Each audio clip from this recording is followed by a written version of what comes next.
ole zanina kun cha kun lo mom tak min siam sak tu kan pathian la li suwa min pakin mo se amen zanin he ka tu tak po ni ke sia ka soi don mi lo ni in mai mai ka to khu tam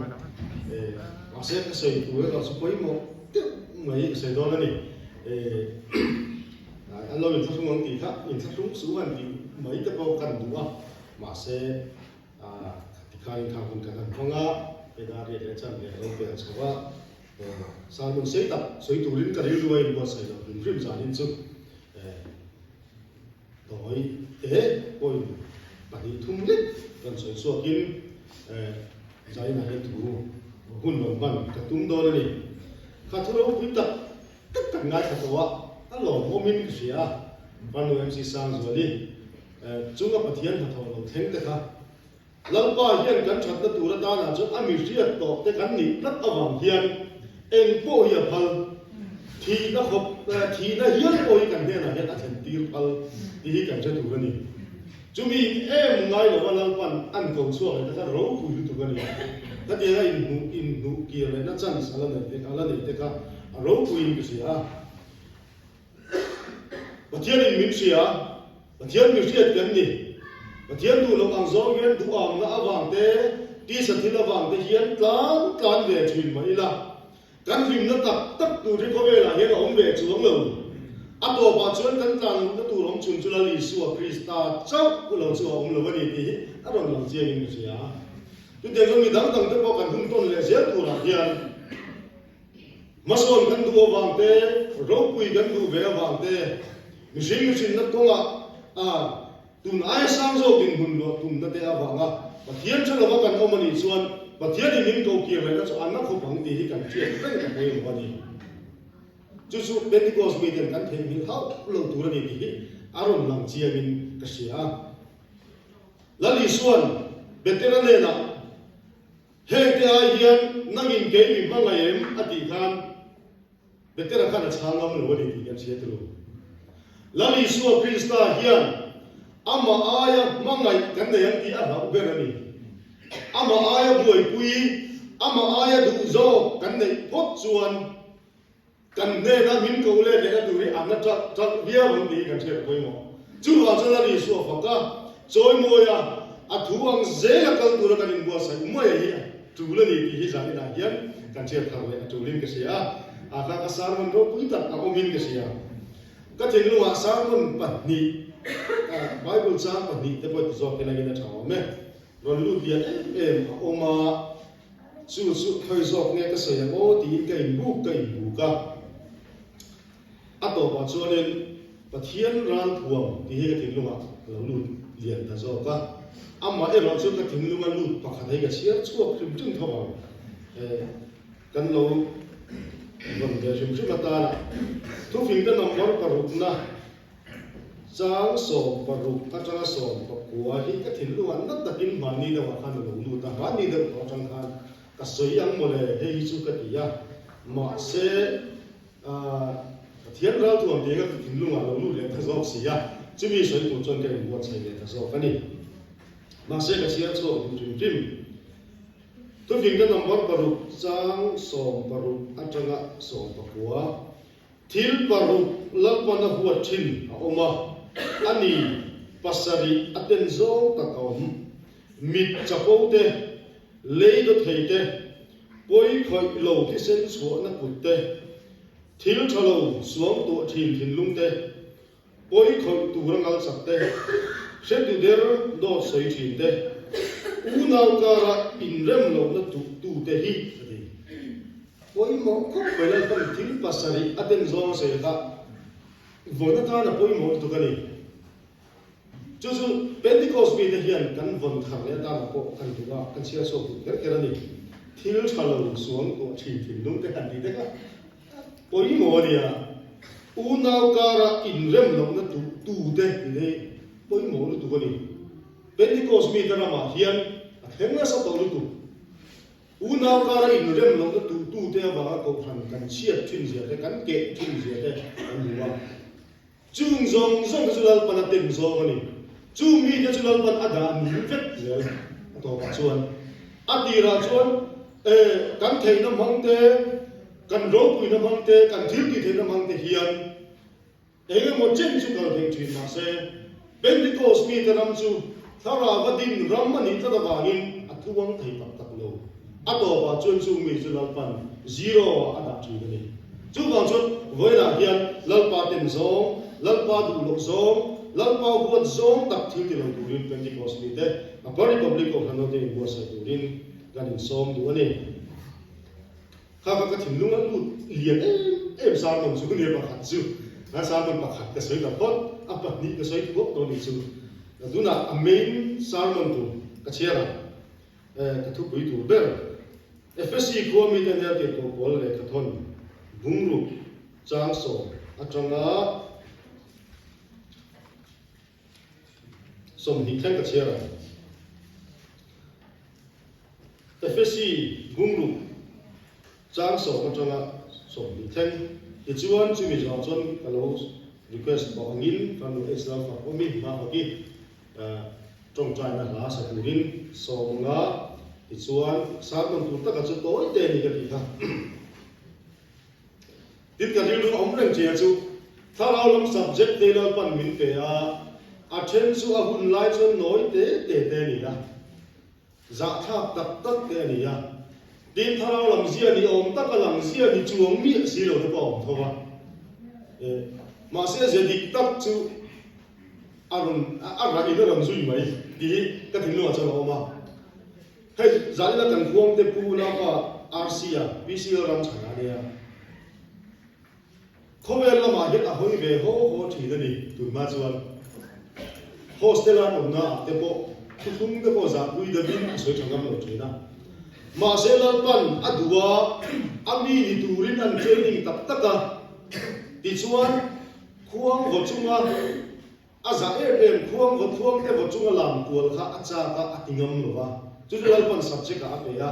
kan in som ta hela ka speaker ve tung khan ka som mo em che ka ti kan in som ta ti chuan sulam mana le so na pe tha law ma subject ka pe chu an ro pui je chu tu na he kan mu me ka ni tru kan khuang pu ji ga khuang pu cha ber khuang pu nung ber den thì là ngày qua ta đầu tay là mà cái sợi lai đi vào cái đường là cái thiềm tổ gì thì mai cái thiềm khác anh ngay rồi đấy về lễ cả hồng á anh khua thà nào làm cuốn quy anh làm bằng hết cả rồi hồ lại cái mà mỗi em Pentecost mi den apa ni public ini kan mau lu tu ka thà nào arun ra suap ta azek khel nó mà kha atak ni ran bang suap ha bok ta tu zen ran pan ti hian foi me ka ni una ba biblia te pa yang go pui pu te po tri da rian tlang wala ni ya sami so pa sari be lo lu ta lam pa dan chel so wan chel so je la tu nu a cha la phom kho te pu ni che kana ti na mu nam ka ti tu kan khom kho na a hi puram te an na pa chho ma ten tiap mai lo tu ra khong chal tu kan si ma ni fa tiap ja le te a tu hi ke tiap Vani kan, buma ai nak cakap orang ini kan, ni kan mati akan itu. An kong cak teh kan, kurang teh ni mudi kan dah. Ini kan yang apa an klop na, kai kan klop na sila, ai lian, ai cakap sila. Aku ini kan cakap cakap hati yang angkan, an klop sila, klop arsi dah an klop na yang bersih. Tu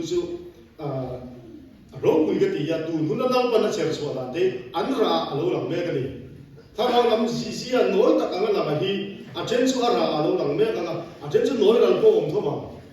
ma se zong zong ni lal pa na mi te min dim thana tu ra ta na le bui ting na kom kan ji ta tu ra ta na min training na ni hi kan chia de poi mo ni ti te hi ka thin lo a cha na om lian ko pa ni le pa thian tu kan chia lai o FSC bung chang so ma tagin ato pera chuan lalpa le a chap na ta thu ya chuan thil ti theina ne in lo ong ro dia bolongam them na te chu in do zo nan pathian ral thuam fam kimin in thuam ro kan buan te hi ti sa le ti sen an ni si lo lal na te le thule na te le he thim chunga khovel ro re ti te le van muna te thara su ho om te ani zo ke chu wangin ni thalo wa chuan in do zo na tu le in ti zo vet nu boa in din the tu rin thiên rau thuồng phong kim chu là u chú đi chuan in công chú ta cái xe in phèo ta ôm ho chú ha in rem ta chân chín cha in buat say na chú in ke ya hunin ding la u chung lo po chú rin na po la u la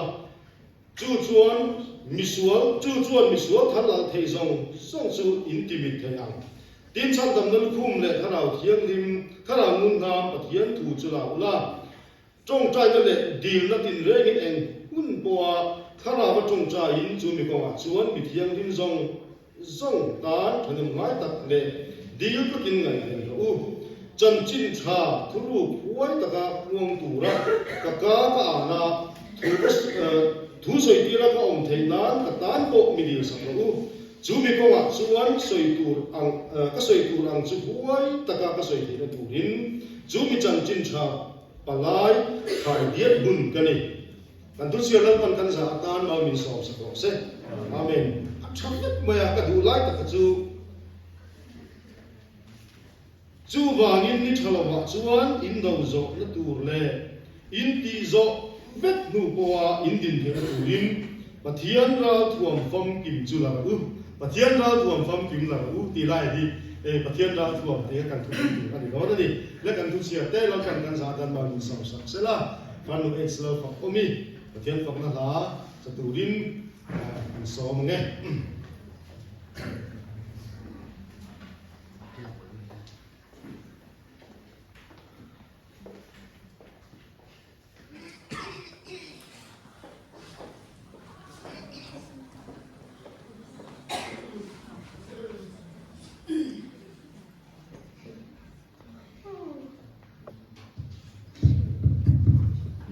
Pathian phong le chong yo na ka chong trai na ti la yo sa ya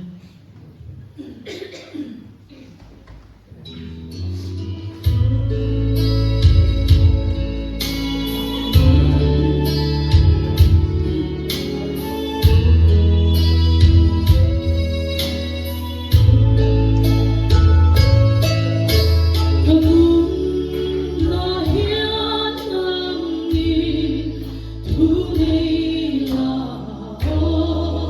kênh Ghiền Mì Gõ để không bỏ lỡ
Hallelujah, Amen, Hallelujah.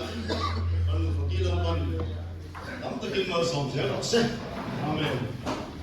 Lalpa chau ena lalpa chau ai ha chuna ko sa je do ni. Khobe lo ma hian ami thi ale le trina. Adiga ki yang ma ko bana. Khobe la ma mio ma in bo. Chu lali suwa chau en du rin ani sum koi lo pana ko na sal tu. Chu mi chak chu len tu fi tu rin za na hian kan som ne du ni. Pathian ro thuam ti kan sarwan tu pui tu ni ka ti kha.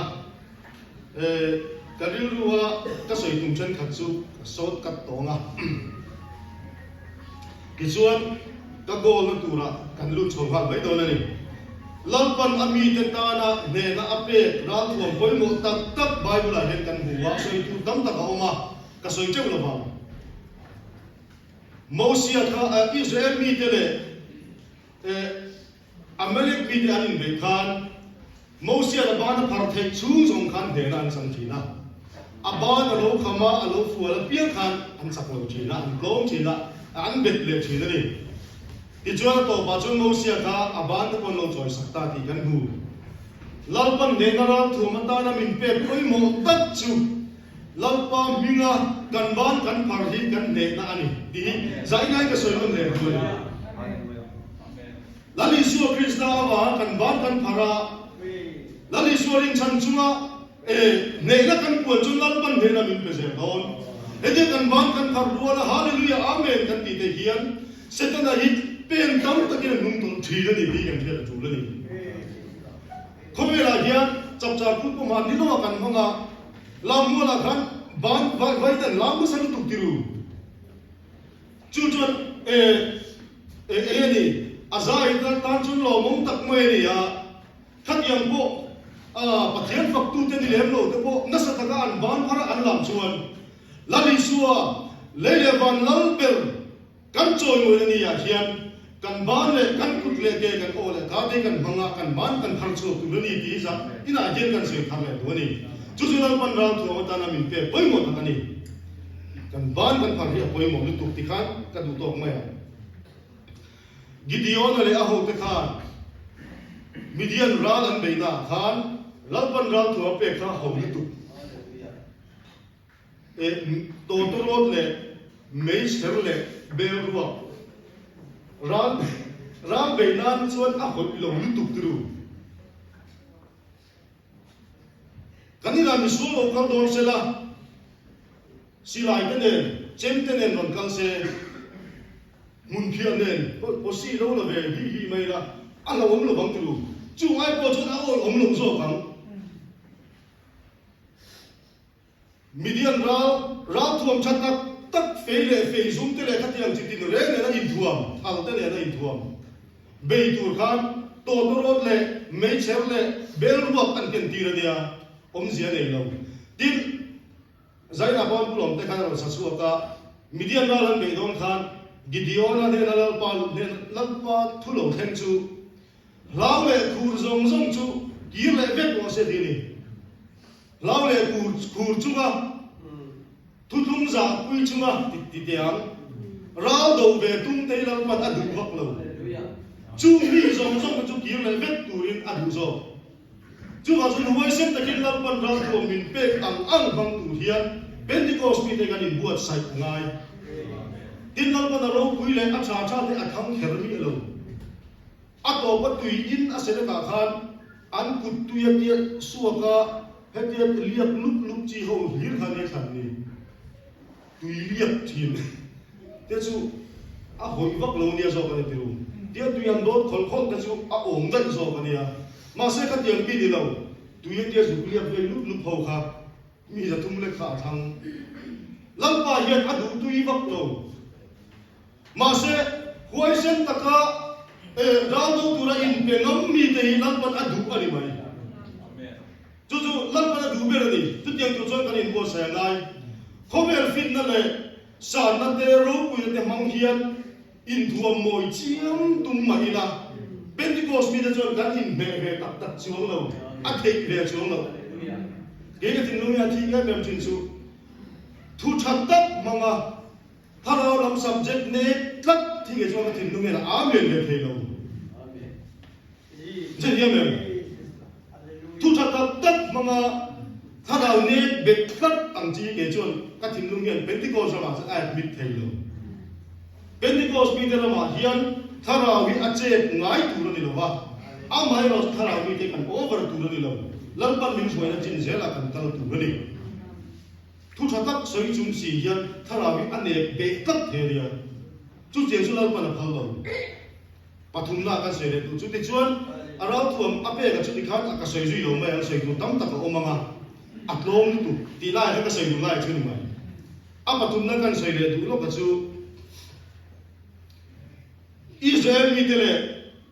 Philistia au te alin dova lang sona le ahau te zong zong Goliath abang khan an zama tu ma challenge ngam anom lo bani ma se Davida beram bet no pang te kha lo kala khapa khan Israel mi puita mai achau ni lovin lakpa kan pathian kan nei chuna kha achau te utlat maya chu Davida thinluma hian adam thei mi lo ni chu Davida hian apai lai thei lo wa do turin ama be turin a in peta ni ti kan huwa a unau den a an ti lutu a om ang lo lutu a om ang lo mai ani lo wa ara thom nei ve kha ala om ang lo le zo ni bolia tha be tu ra tan than chu ngai tu thui tak mi nei ti ra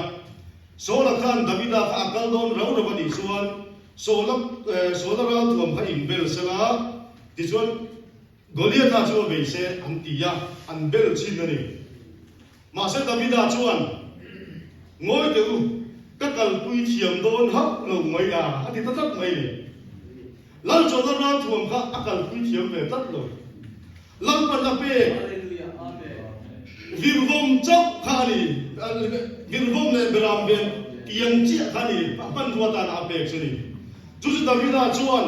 huai sen takin amang maya Goliath tha ne na thal tu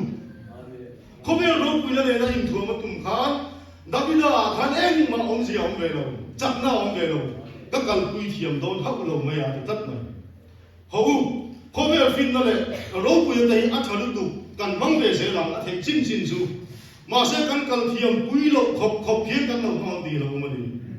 chu ba jo al pan ra tho ma ta min pe thu thung le kharau thiang rim chia he kan man ro ne sin du ni chu mi ya chu hoi sen ta kan din chuan lal pan ne ra min pe anga kan me ma te kan bom thu se la chu lal pan ra tho min pe bang chin chu ni thu thung le kharau thiang rim mi nge ta ka kan bon anga ya thu thung ma hian rin om ta ka kan om zat anga hết đang như là hiện căn lâu rào bung bung thầy lâu đeo căn hình in thu thung chú voi khắp mà hạt sân ngái sự thu thung mà hiện đi nóng tất nhiên lâu ông rồi chúng mi à chuan lal pan à hum tất cả Pentecost mi te minon kan suak le thi thu thung le thằng nào thiêng nim hum hala du apiang te lal pan a choi kan tu le a om pui tu su ani mai voi la hian ho Pentecost mi ten kan ral thum chaber thằng nào thiêng nim le thu thung mi get tất cả vong tu đi in qua sai ti in kan in som do ni kan tu ran sai te lal pan kan sa tan ma min som sa ro se amen le tha le ka le som nun tu su kan ta le in khom kan tin na thai ka thang cha vềกันทำ